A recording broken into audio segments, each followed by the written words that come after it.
To Sarah Craggs. She's the Senior Program Coordinator for the International Organization for Migration in Afghanistan. She's joining us, in fact, from Kabul. Is there a concern for these people who've been living in Pakistan for so many years now that they're going back to Afghanistan? And what is the concern?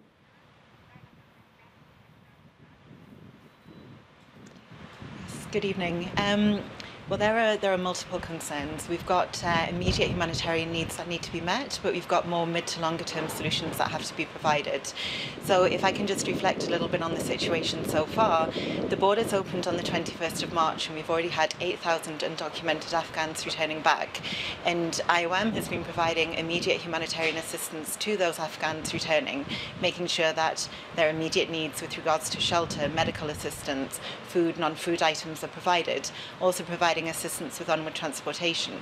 But we also last year had 600,000 Afghans returning back, both registered refugees and undocumented, and they're in need of longer term durable solutions. There's a need to provide access to education for children. There's a need to provide safe shelter, access to land. There's also a need to provide safe and regular livelihood opportunities for adults, for parents, so that children don't need to go off and work. So yes, indeed, we're very concerned about the situation. And we are currently at the border, actively providing assistance to the Afghans that are returning back on a daily basis. We saw a huge surge in numbers last year, hundreds of thousands returned. So I think you just mentioned the figure of 8,000 that you've seen so far. Is that correct? And also, what do you think is the factors that are driving these Afghans to now return home?